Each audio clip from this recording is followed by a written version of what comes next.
domingos, nós pedimos que o Espírito Santo, aquele mesmo ser que inspirou o apóstolo João, o profeta João, nos ilumine a mente, nos dê compreensão daquilo que vamos estudar. Que privilégio, não? Você poder contar com o próprio autor do livro para explicar as coisas que ele inspirou os profetas a escreverem. Esse é um privilégio tremendo, pense nisso. Vamos orar? Bondoso Deus, amado Pai, mais uma vez nós te pedimos a ajuda do Espírito Santo para entender aquilo que vamos estudar nesta noite. Estamos no 6º tema dessa série de estudos sobre o Apocalipse e eu te peço mais uma vez, ó Pai, que tu abençoes grandemente as pessoas que estão acompanhando esse estudo. Que neste momento teu Santo Espírito visite cada lar, cada amigo, cada amiga que está conectado aqui conosco em várias partes do mundo, para que as bênçãos das quais estamos aqui desfrutando possam ser também extensivas a esses amigos, essas amigas. Dá-nos, ó Deus, a tua paz, abençoa-nos mais uma vez, nós te pedimos e agradecemos em nome do Senhor Jesus. Amém. Amém. A mensagem dos 3 anjos e as 7 últimas pragas. Hoje vamos ver Apocalipse 14 a 16.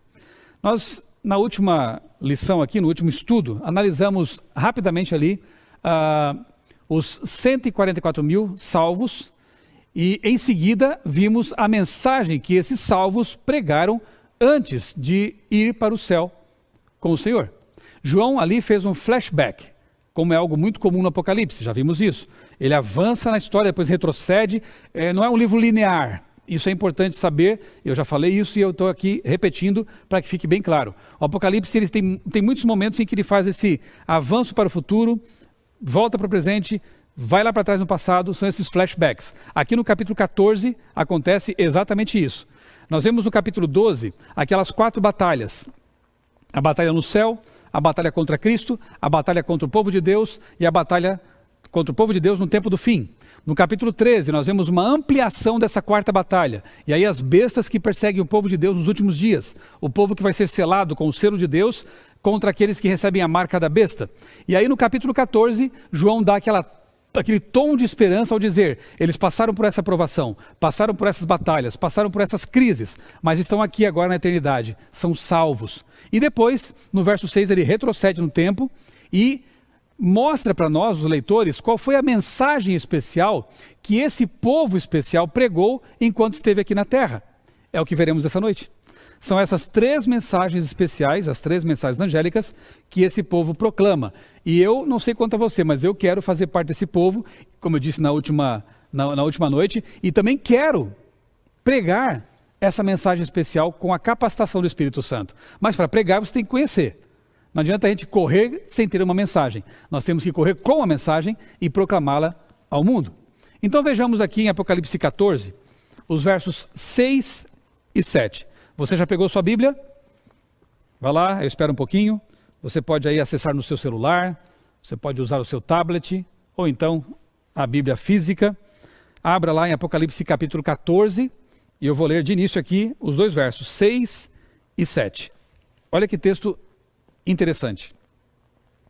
Vi outro anjo voando pelo meio do céu, tendo um evangelho eterno, para pregar aos que se assentam sobre a terra, e a cada nação, e tribo, e língua, e povo, dizendo em grande voz, temei a Deus e dai-lhe glória, pois é chegada a hora do seu juízo, e adorai aquele que fez o céu, a terra, o mar e as fontes das águas. Nós sabemos que anjos não pregam o evangelho, não é verdade?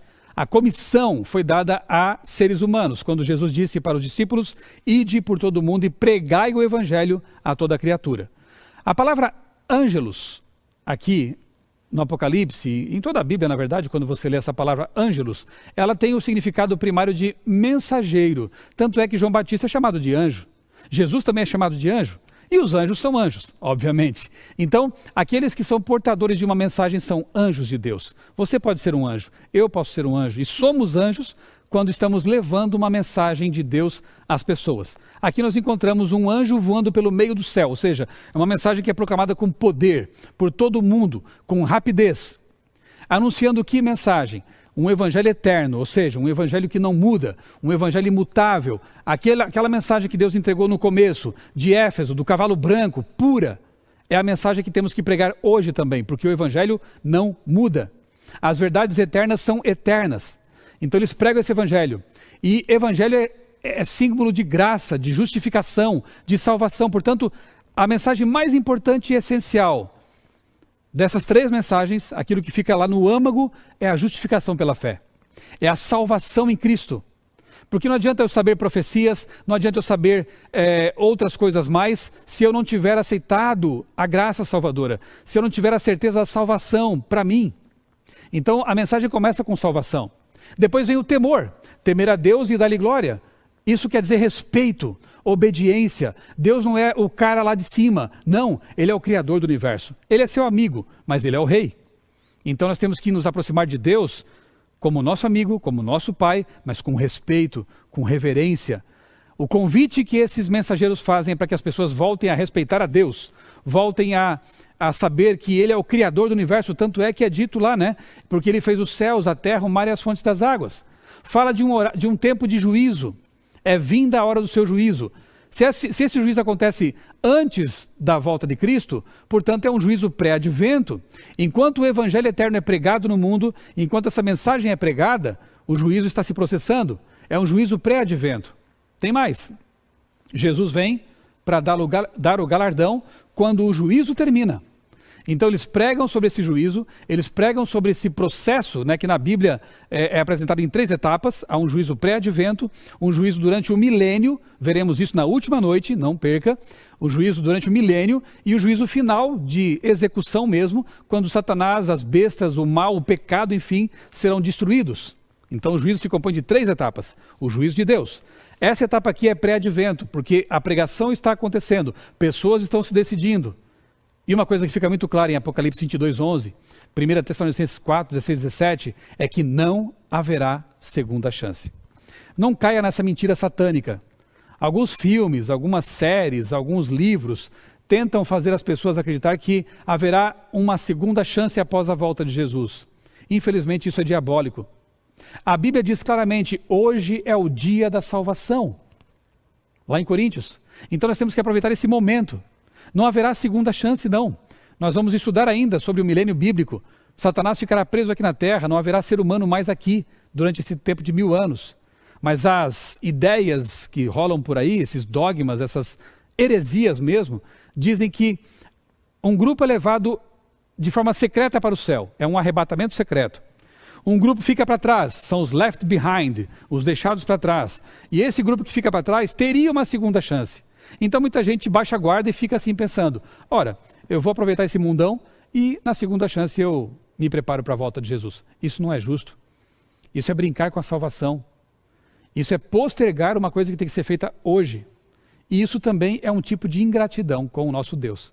Porque Ele morreu na cruz para nos salvar. Porque Ele sofreu muito para que pudéssemos ter a salvação. E a salvação é agora. Por que deixar para amanhã uma maravilha que você pode desfrutar nesse momento? É agora. A Bíblia fala de urgência. Aquele texto lá de 1 Tessalonicenses 4, 16, 17, é muito claro em dizer que o arrebatamento, além de não ser secreto, ele acontece na volta de Jesus. O texto diz, os mortos vão ser ressuscitados por ocasião da última trombeta, a volta de Cristo. Depois nós, os que ficarmos vivos, seremos arrebatados juntamente com eles. Ninguém vai na frente de ninguém. Os que ressuscitam dos mortos, os salvos, claro, e os vivos que são transformados, glorificados, como Paulo explica em 1 Coríntios capítulo 15, né, ganham um corpo glorioso, se unem como sendo um grupo só, né, os salvos. E juntos sobem para o céu para encontrar Jesus e habitar na santa cidade por 1000 anos. Essa é a verdade bíblica. Não há arrebatamento secreto. O arrebatamento é visível por ocasião da volta de Jesus, não antes nem depois. Não caia nessa mentira satânica de que há uma segunda chance, de que há uma chance posterior à volta de Jesus. Não há. O preparo tem que ser prévio, o julgamento é prévio, e a nossa preparação e a aceitação dos méritos de Cristo, da salvação, do Evangelho eterno, tem que ser tudo previamente à volta de Jesus. Por quê? Porque quando Ele vem é para dar o galardão. Sabe o que é galardão? É a recompensa. Para os salvos, a vida eterna. Para os ímpios, infelizmente, a morte eterna, que vai ser concluída no fim do milênio. O que você escolhe? O que você prefere? Eu prefiro estar preparado todos os dias com o meu Senhor Jesus Cristo, porque viver com Ele é muito melhor, é maravilhoso. Nada nesse mundo se compara com uma vida ao lado do Senhor Jesus. E não se esqueça, nós já vimos isso. Os 144 mil seguem o Cordeiro para onde quer que ele vá. Esse é o Espírito, essa é a ideia. Andar com Jesus o tempo todo. Na verdade, o céu vai ser uma extensão do que fizemos aqui na terra. Lá no céu você estará diante do Cordeiro. Aqui na terra você viveu com o Cordeiro. Jesus Cristo, por meio da fé, da Bíblia, da oração, do testemunho cristão, andou com ele e continuará andando com ele. Apocalipse 14:7 é uma citação direta de Êxodo 20:11. Quem diz isso é o Greek New Testament. É um dicionário de grego do Novo Testamento. Na página 863. Olha que interessante. Então esse dicionário bíblico está dizendo que João, ele fez uma espécie de copy-paste, sabe? Copiou e colou uma frase que vem lá de Êxodo capítulo 20, verso 11. O que diz lá? Antes do verso 11 diz: lembra-te do sábado para o santificar. 6 dias trabalharás e farás toda a tua obra, mas o 7º dia é o sábado do Senhor teu Deus. Não fará nenhuma obra nem tu, nem teu filho, nem tua filha, enfim. E depois diz assim: porque em 6 dias fez o Senhor os céus, a terra, o mar e tudo o que neles há. Aqui João diz: adorem a Deus.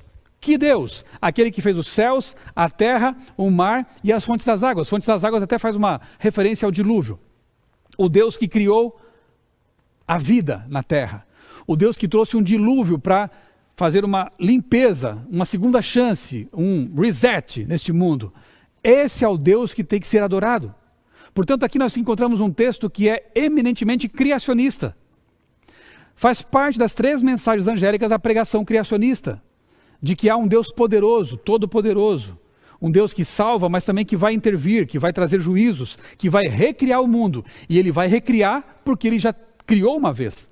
Se você não crê que Deus criou o mundo, se você não crê que Deus criou a vida em 6 dias literais de 24 horas, como você vai crer que um dia esse mesmo Deus vai recriar a terra em pouco tempo?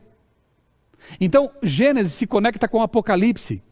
E aqui nós temos uma mensagem de poder, uma mensagem criacionista. Uma mensagem que aponta para o Deus Criador. Não é à toa que Satanás tem usado durante muito tempo com força o evolucionismo para tirar da mente das pessoas essa verdade central de que Deus é o Criador. E que como ele é Criador, ele vai ser recriador também. O diabo quer afastar da mente das pessoas essa verdade, mas esse povo especial que João viu lá no céu, salvo já, durante o tempo que esteve na terra, proclamou essa verdade essencial, criacionista, de salvação, de graça, de um evangelho imutável. Avancemos. Segunda mensagem angélica. Vamos ver aqui o verso 8 do capítulo 14 agora. São 3, lembram? 3 mensagens angélicas de anjos simbólicos que representam um povo que está pregando uma verdade essencial para este tempo. A autora inspirada Ellen White diz que nada deve ser mais importante para a Igreja de Deus nesses tempos do que a pregação das 3 mensagens angélicas.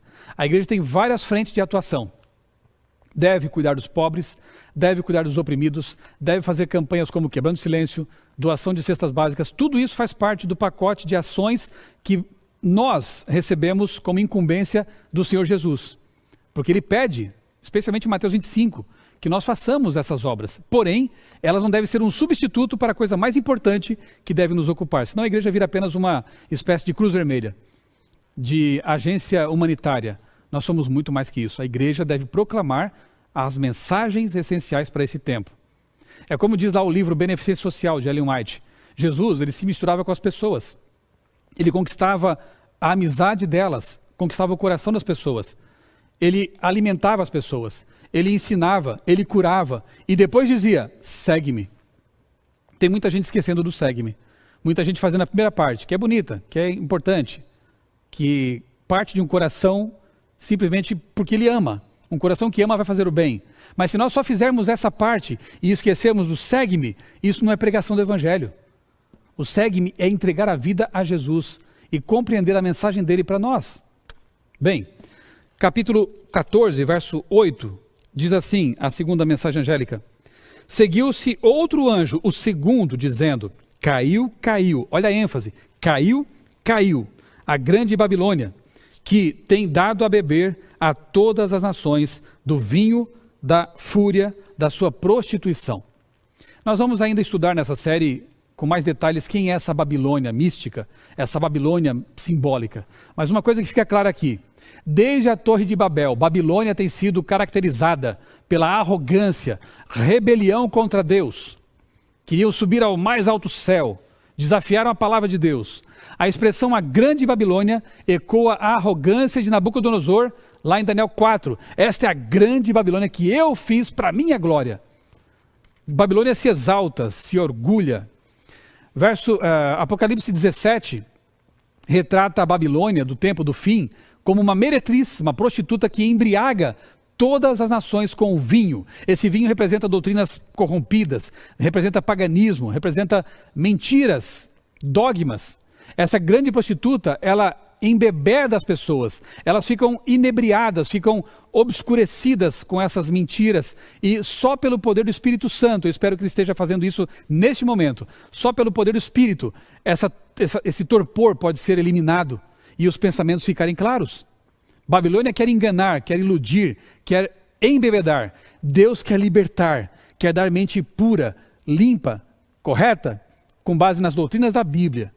Conhecereis a verdade, e a verdade vos libertará. João 8,32. O sistema medieval de religião estatal será restaurado e a ferida mortal da besta será curada. Nós vamos estudar esse assunto com mais calma. A falsa religião controlará a consciência e a conduta das pessoas, ou seja, vão receber a marca da besta, como nós já vimos.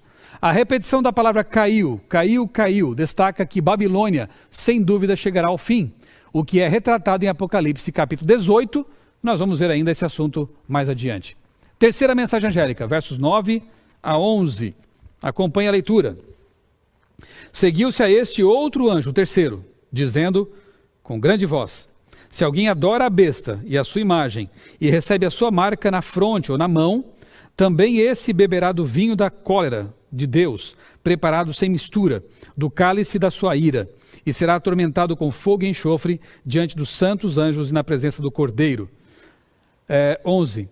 A fumaça do seu tormento sobe pelos séculos dos séculos, e não tem descanso algum, nem de dia nem de noite, os adoradores da besta, da sua imagem, e quem quer que receba a marca do seu nome. Você percebeu que as três mensagens angélicas trazem um anúncio e uma denúncia? Trazem um anúncio de salvação, um anúncio de uma verdade que tem que ver com o Deus Criador, e uma denúncia de que há um sistema apóstata, mentiroso, prostituído, corrompido, que tenta obscurecer a verdade. E vem fazendo isso ao longo da história. E o Apocalipse desmascara esse sistema. E não é à toa que Satanás odeie tanto o livro do Apocalipse. Não é à toa que Satanás tente fazer as pessoas pensar que é inútil estudá-lo, que estudar Apocalipse traz medo, traz angústia. E já vimos que é mentira isso, porque na verdade traz esperança. Porque na verdade mostra que apesar de toda a angústia pela qual passaremos, todos os conflitos, no fim da história Jesus está nos esperando, ele volta. E ele dá poder para atravessarmos esses mares turbulentos da história. Então, Satanás não quer que as pessoas estudem o Apocalipse. Ele fica desesperado quando fazemos isso. O Apocalipse me libertou, eu já falei para você. O Apocalipse libertou minha esposa. Eu já falei isso para você. E ele pode libertar você também. Do vinho de Babilônia. Aqui na terceira mensagem, nós entendemos que há uma advertência séria aos que, mesmo assim, decidem adorar a besta e receber sua marca na testa ou na mão, lembram? Na testa é o símbolo de aceitação intelectual. Eu concordo com isso, eu aceito essa mentira e está acabado. E vou adorar a besta. Mas a mão representa conveniências humanas, trabalho. E há pessoas que vão se render, não porque necessariamente creiam nisso, mas porque será mais fácil. Vão tomar o caminho mais fácil. Note que o selo de Deus, ele é aplicado apenas na testa, não tem na mão. Porque ou você aceita o selo de Deus intelectualmente, ou você o rejeita. Não tem meio termo. Não dá para servir dois senhores, afinal de contas. Então uma advertência pesada aqui. E quando Deus usa a linguagem pesada, nós já vimos isso, é porque ele está desesperadamente desejoso de salvar. E ele diz: filho, acorda. O que vai acontecer com Babilônia é terrível, e eu não quero que você participe disso. Mas beber o vinho não diluído da ira de Deus representa sofrer as 7 últimas pragas. Durante a história, e nós também vimos nas trombetas, por exemplo, os juízos são misturados com misericórdia. Não foram tão amplos, mas aqui é diferente. Aqui o vinho é sem mistura, não é diluído. É puro, é pesado, é embriagante. As 7 últimas pragas serão derramadas sem misericórdia. É o juízo final de Deus sobre a humanidade. É a punição pelo pecado. Algumas pessoas podem pensar assim, mas isso é muito duro. Deus aqui está sendo muito pesado. Sabe, queridos, semana passada eu li uma notícia que me deixou com o estômago embrulhado, angustiado. E mais uma vez consciente de que a humanidade pode ser muito má sem Deus. A polícia encontrou num apartamento, num apartamento, aqui em São Paulo, não me lembro o bairro e não vem ao caso, uma criança presa num latão de metal. Tinha um buraco em cima, ela estava ali presa, uma criança de 11 anos. Eu tenho um filho de 10 anos, isso me comoveu demais. Eu chorei lendo essa notícia. A criança estava magérrima, pele e ossos, porque os padrastos não alimentavam. Deixava ela presa ali porque ela tinha problemas de hiperatividade e não queriam se incomodar com isso. Uma denúncia anônima fez a polícia ir até lá, prender em flagrante os padrastos. E o policial, numa entrevista, disse, olha, nós somos treinados para enfrentar situações extremamente desgastantes, emocionalmente falando. Mas uma coisa dessas, não tem quem não suporte, quem segure as lágrimas. O policial estava chorando. Eles pegaram aquele garotinho, desidratado, faminto. No Réveillon ele conseguiu ver os fogos por um buraco nos tijolos. Telha de brasilite, ele sofrendo ali com 30 graus de calor. Chegou a comer fezes de tanta fome que estava sentindo. Aí você me diz que Deus é terrível? Que Deus está sendo duro demais com essa humanidade? Eu te digo, as pessoas que se entregam ao mal, elas terão que dar contas a Deus. Satanás, acima de tudo, porque é o instigador disso, terá que ser punido. E Deus vai puni-lo. Deus não vai desculpar os pecados não confessados. Neste momento, a solução, para aquelas pessoas mesmo que foram presas, pode haver perdão para eles? Pode. A graça de Deus é abarcante. Mas é preciso arrepender-se. É preciso confessar os pecados. Mas é preciso entender que esse mundo é mau. E já deu para este mundo. É preciso que Deus venha, intervenha e restaure todas as coisas. E salve aqueles que aceitarem o plano de salvação. Fogo e enxofre. Juízo. Fogo e enxofre eternos. Vem do Antigo Testamento esse conceito. Edom, em Isaías 34:10, e Sodoma e Gomorra em Judas 7. Isso aqui é interessante entendermos, porque aqui dá a impressão de que o fogo e o enxofre serão eternos, de que o inferno durará para sempre, mas na verdade, a Bíblia, como eu já disse e repito, ela ensina o aniquilacionismo. Os ímpios se farão pó, cinzas, debaixo dos pés dos salvos. Ali em Judas 7 é dito que Sodoma e Gomorra sofreram a pena do fogo eterno. Pergunta a você, estão queimando até hoje? Não. Naquela planície lá onde estavam Sodoma e Gomorra só tem pó. Só tem pedras. Não existe mais nada. O fogo é eterno nas consequências dele. Quem morre ali não volta mais, eternamente perdido. Edom também sofreu o fogo eterno, lá em Isaías 34, mas onde está o fogo que queima até hoje? Não há mais. Aquilo lá foi devastado. Assim também o fogo eterno que o Apocalipse mostra, não é eterno em duração, porque Deus não seria assim tão injusto a ponto de condenar por bilhões de anos pessoas que pecaram por 30, 40, 50 anos. Nem os seres humanos fazem isso. A nossa pena mais elevada é a pena capital, a pena de morte ou prisão perpétua. E nos damos por satisfeitos com essa pena.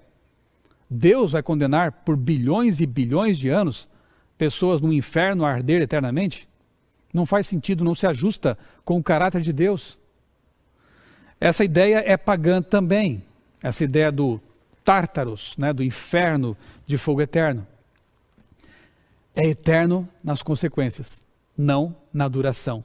Até porque Apocalipse 21, nós vamos estudar esse capítulo ainda, ali é dito que Deus enxugará dos olhos toda lágrima, não haverá mais morte, nem dor, nem pranto, nem clamor. Se houvesse um inferno debaixo dos pés dos salvos, primeiro que seria triste demais saber que eu estou na glória, desfrutando da cidade santa, e debaixo de mim poderia estar um parente queimando. Quem seria tão sádico a esse ponto? Mas na eternidade não haverá mais choro, clamor nem dor. Então não pode haver um local onde pessoas estejam chorando, clamando e sentindo dor. Repito, o fogo é eterno, porque dali ninguém mais volta. Depois que o combustível for consumido, não tem mais volta. Não em duração, mas em consequências. Os santos do tempo do fim. Quem são aqueles que vão vencer a besta, vencer o dragão, não vão participar das pragas? Nós já vimos isso, Apocalipse 14, 12, 17. Aqui está a paciência dos santos, os que guardam os mandamentos de Deus e têm o testemunho de Jesus. E no 12, aqui está o remanescente, aqueles que restaram da mulher, da história da igreja ao longo da história toda, aqueles que são fiéis aos mandamentos de Deus e têm a fé de Jesus. Se você quer participar desse povo, se você quer fazer parte desse povo, você precisa ser fiel a Deus. Você precisa reconhecer que Ele é o Deus Criador do universo, temê-lo, respeitá-lo e amá-lo. Assim você estará protegido dessas pragas, dessas coisas ruins que vão acontecer. E Deus usa uma linguagem pesada justamente para que a gente acorde do nosso torpor espiritual. Um detalhe interessante é que a escritora inspirada Ellen White, no livro Conselhos sobre Regime Alimentar, diz o seguinte ali: a reforma de saúde, foi-me mostrado, é parte da terceira mensagem angélica. E está com ela tão intimamente ligada, relacionada, como o braço e a mão com o corpo humano. O povo de Deus não está preparado para o alto clamor da terceira mensagem angélica. O lascivo apetite torna homens e mulheres escravos, obscurecendo-lhes o intelecto e diminuindo-lhes a sensibilidade moral. A tal ponto que as sagradas verdades, elevadas verdades da Escritura, da Palavra de Deus, não são apreciadas. Se o vinho de Babilônia, ele inebria, ele obscurece o pensamento, nós precisamos fazer alguma coisa para reverter esse processo. E Ellen White diz que essa mensagem de saúde, essa reforma de saúde, ela está relacionada de alguma forma às três mensagens angélicas, no sentido de nos purificar o pensamento, de nos ajudar a ter um pensamento mais claro, de ter também saúde física, espiritual, moral, para enfrentar esses últimos enganos. Olha que interessante, lá, quando eu estava escrevendo um livro sobre saúde emocional, já vou mostrar a capa para vocês, um dos livros que eu li, dos muitos livros que eu li, foi esse aí, Corpo Ativo, Mente Desperta, de autores que são, inclusive, ligados à Universidade de Harvard. Ali a comparação é bem interessante que eles fazem, uma coisa muito óbvia, mas bem interessante, são cientistas. Eles dizem assim, que o cérebro, a parte física, é como o hardware de um computador. Enquanto os pensamentos são como software, a parte não física de um computador.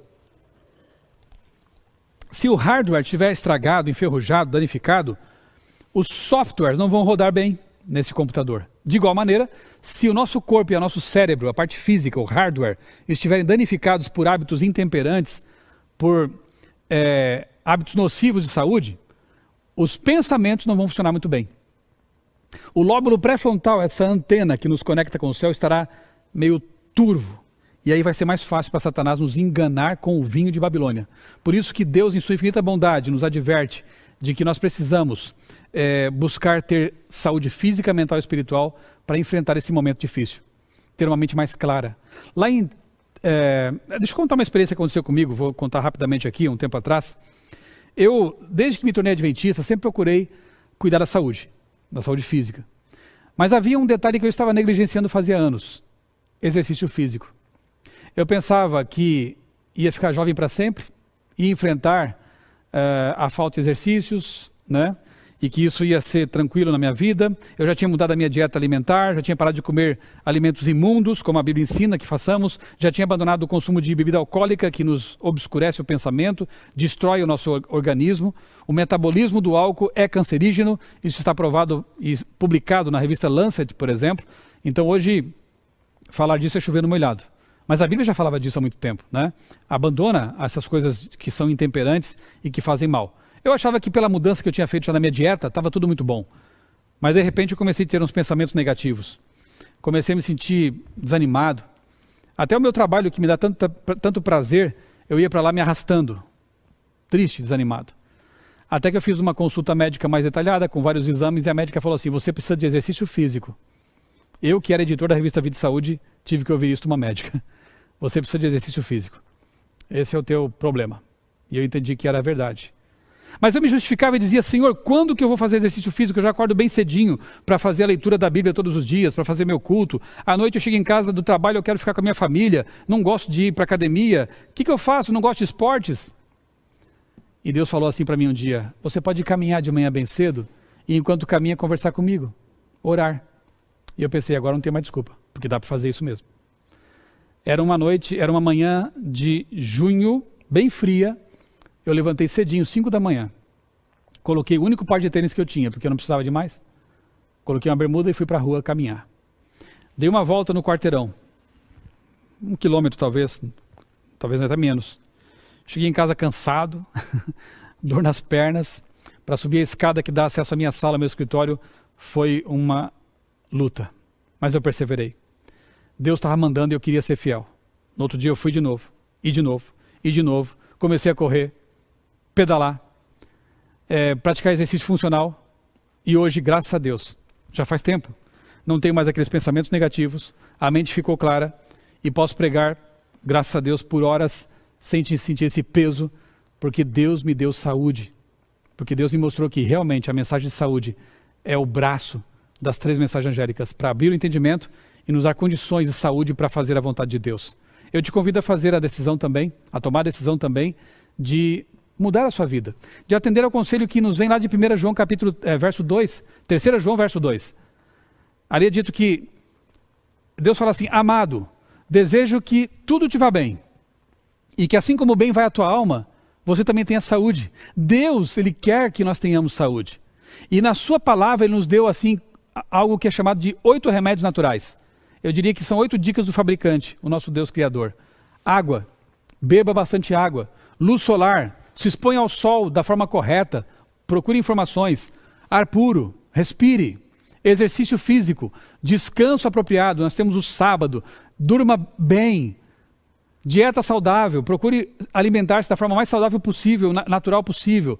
Temperança, equilíbrio na vida e confiança em Deus. Eu escrevi um livro. Bom, tem uma palestra no meu canal chamada com o título Qualidade de Vida.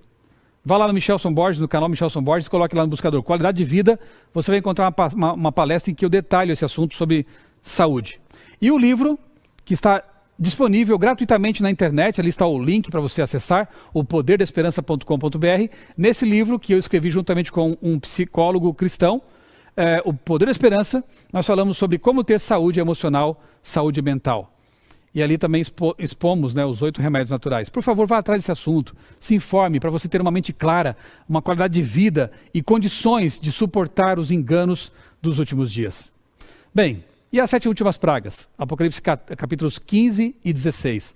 Aqui nós vemos a derrota dos ímpios, dos inimigos de Deus, e o livramento do povo de Deus, a vindicação do povo de Deus. Quando será? As 7 últimas pragas são para os que recebem a marca da besta, portanto vai ser no fim. Esses flagelos serão os últimos, Apocalipse 15, 1. Vem depois das 7 pragas das trombetas, que são juízos preliminares. Então, as trombetas acontecem antes, as pragas das trombetas acontecem antes, as últimas pragas acontecem depois. Vem depois do fechamento da porta da graça. O santuário se enche de fumaça, em Apocalipse 15, 8. Uma indicação disso está em Êxodo 40, quando o santuário se enchia de fumaça, o sacerdote não tinha mais acesso àquilo lá. Então a intercessão acabou. Quando as pragas caem, não tem mais tempo de salvação. Comparando aqui as pragas das trombetas, nós já vimos isso rapidamente, num outro estudo, com as últimas pragas, para você perceber que não são a mesma coisa. As 7 últimas pragas têm que ver com o futuro. As pragas das trombetas prévias aconteceram no passado. Veja ali, o evangelho está sendo pregado ao mundo e o ministério de Cristo está em andamento quando as pragas das trombetas acontecem. Já no caso das últimas pragas, elas são derramadas após o término da graça, da pregação do evangelho e da intercessão de Cristo no santuário celestial. As pragas das trombetas do passado são restritas em alcance e efeito. Só afetam, simbolicamente, uma parte do reino de Satanás. A terça parte, Apocalipse 8, 7 a 12. Já as últimas pragas são muito mais abrangentes, não há restrição. São mais abrangentes, todo ser vivo é afetado. Apocalipse 16, verso 3. As pragas das trombetas prévias abrangem longo período da história, desde o 1º século até a segunda vinda, ali estão os textos. Já as últimas pragas, não há uma estrutura temporal para elas, profética, especificada, porque senão seria quase que uma marcação de datas. Mas afetam a humanidade no fim da história por um curto período de tempo. Percebeu a diferença? As 5 primeiras pragas, então, são essas aí. Feridas malignas atingem os que têm a marca da besta. O mar se torna sangue. Os rios e fontes de água se tornam sangue. O sol queima os ímpios e eles amaldiçoam a Deus. as trevas sobre o trono da besta, semelhante à 9ª praga do Egito, lá em Êxodo 10. Uma coisa interessante, na 5ª praga, há pessoas blasfemando por causa das feridas. Isso mostra que as pragas não durarão muito tempo, nem serão universais. Quando acontece ali a 5ª praga, tem pessoas reclamando daquelas lá do começo ainda. Então, não há motivo para Deus estender também esse período tão terrível. Um juízo cairá, por alguns meses talvez, e depois acabou. Muito bem, a 6ª praga, secamento do rio Eufrates. Em 539, Ciro cercou Babilônia. Desviaram o curso do rio para que pudesse invadir a cidade por baixo dos muros. Então, o secamento do Eufrates, na Babilônia literal, representou a falta de proteção que o rio oferecia. E eles invadiram a cidade e arrasaram com tudo. Os persas que tomaram Babilônia. No caso da Babilônia mística do Apocalipse, o rio Eufrates sendo seco, as águas tendo ali secado, isso representa também a falta de proteção que as águas, que são multidões, nações e línguas, as águas ofereciam à Babilônia mística. Ela perde esse apoio e vai ser então derrotada. Nós vamos ver esse assunto ainda mais detalhadamente adiante. Ali são mencionados 3 espíritos imundos, semelhantes a rãs. Veja só, lembra as pragas do Egito, não é verdade? Lá em Êxodo capítulo 8. Foi a última praga que os magos de Faraó conseguiram imitar, com feitiçaria, com satanismo. Assim, os demônios semelhantes a rãs da 6ª praga consistem na última tentativa satânica de falsificar a obra de Deus. São a contrafação das 3 mensagens angélicas. 3 mensagens angélicas, 3 espíritos imundos semelhantes a rãs, tentando imitar, tentando contrafazer aquilo que Deus anunciou. E então chegamos ao Armagedon. Ranko Stefanovic diz: não se trata de uma batalha militar travada no Oriente Médio. Em vez disso, é uma batalha espiritual entre Cristo e seus seguidores e as forças das trevas. Uma guerra pela mente das pessoas. Seu resultado será semelhante ao do conflito no Carmelo, isto é, o triunfo final de Deus sobre as forças das trevas. Lembra do Carmelo? Quando o profeta Elias enfrentou lá os sacerdotes, os falsos profetas, de Baal. Então o Monte de Megido, Megido era uma cidade localizada ali ao pé da Cordilheira do Carmelo. Por isso, Armagido, é o Monte de Megido, ok? A referência direta é aquela batalha. Então nos últimos dias haverá uma batalha também pela adoração verdadeira. Haverá os pregadores da verdade e os falsos pregadores. E nós ficaremos de que lado nessa batalha espiritual? O palco é a mente. A escolha fazemos agora. Armagedon vem. Nós escolhemos adorar a Deus verdadeiro, o Deus que desceu fogo no altar, ou vamos ficar com os profetas de Baal, das falsas crenças, falsos deuses, da idolatria, da prostituição espiritual. A escolha, como sempre, é nossa. E a 7ª praga, Apocalipse 16, 17 e 21. O 7º anjo derramou a sua taça no ar, e do santuário saiu uma forte voz que vinha do trono, dizendo: está feito. Caíram sobre os homens, vindas do céu, enormes pedras de granizo, de cerca de 35 quilos cada. Eles blasfemaram contra Deus por causa do granizo, pois a praga era terrível. Portanto, mesmo assim, não se arrependeram. Essa praga mostra que realmente a obstinação deles era muito grande e eles não quiseram saber de reconhecer o Deus Todo-Poderoso. Nos últimos dias não haverá um terceiro grupo, haverá apenas 2, os salvos e os perdidos. Tem uma história que dizem que quem está em cima do muro já escolheu o seu lado, porque Satanás é o dono do muro. Então meu pedido para você nessa noite é que, por favor, você se decida por Jesus. Por favor, que você tome a decisão firme, certa, de estar do lado daqueles que obedecem a Deus, guardam os seus mandamentos, para que as pragas não caiam sobre você. Repito, quando Deus usa uma linguagem pesada, Ele quer nos advertir. Ele quer nos salvar. Certa vez uma mulher viu seu marido dormindo na canoa. Ele estava pescando e pegou no sono. E a canoa se soltou da árvore na qual estava amarrada. E estava se dirigindo para uma cachoeira, para um precipício. E essa mulher gritava: querido, acorde, você vai morrer. Acorde, levante. E ele não acordava, estava em sono profundo. O que ela fez? O que ela podia fazer? Ela começou a pegar pedaços de pau e pedras e começou a jogar no marido, na canoa. Alguém podia pensar, mas vai machucá-lo. Ora, mas se não machucá-lo, ele não vai acordar e vai morrer no precipício, vai morrer naquela cachoeira, vai cair lá naquele buraco. Muitas vezes, pela nossa falta de atenção às mensagens de Deus, muitas vezes porque nós desconsideramos os apelos de Deus, talvez essa noite esteja Deus apelando ao seu coração, ele é obrigado, numa má comparação que eu faço agora, a jogar algumas pedras. Deus não faz isso. Ele simplesmente, como um bom cavalheiro, ele diz, você não quer saber de mim, eu recolho a minha graça, não a minha graça, mas a minha proteção, você não quer. Deus é cavalheiro, ele não força. E quando Deus se afasta, as serpentes do deserto vêm e picam as pessoas. E quando as pessoas não querem saber de Deus, ele, como eu disse, como cavalheiro que é, se afasta, elas acabam colhendo as consequências de suas escolhas erradas. Então Deus acaba, entre aspas, jogando algumas pedras para que nós possamos acordar. Algumas podem até nos atingir, pode até trazer alguma dor, mas se for para salvar, que assim seja. Mas, por favor, querido, minha querida, não espere por esse momento. Deus está sussurrando nessa noite. Deus está convidando você essa noite. Apocalipse 3:20, eu estou na porta batendo. Abra, para que eu possa entrar em sua casa e cear com você.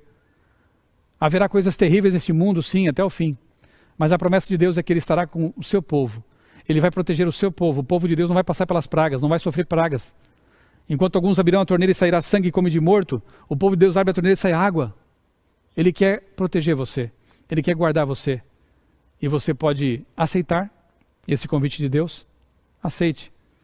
Com certeza você vai ser mais feliz durante o processo e vai garantir a sua salvação.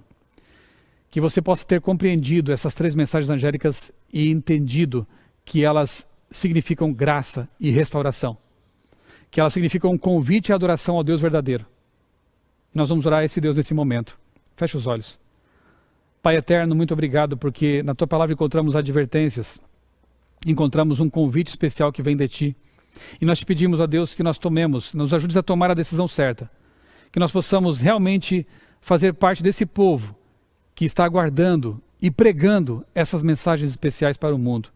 Que nós atendamos ao convite e que nós preguemos essa mensagem para que outros possam conhecer também a esperança que há em Cristo Jesus. Bondoso Deus, dá-nos a Tua paz e toca o coração de todas as pessoas que estão nos acompanhando nesta série do Apocalipse. É o que eu te peço, agradecido, em nome de Jesus. Amém. Um grande abraço, que Deus abençoe sua vida, sua família. Não se esqueça, semana que vem temos mais um estudo aqui neste canal, Igreja Unasp SP, continuando a série dos estudos das profecias do Apocalipse. Até lá, que Deus te abençoe e que você permaneça fiel até o fim ao lado de Jesus. Grande abraço.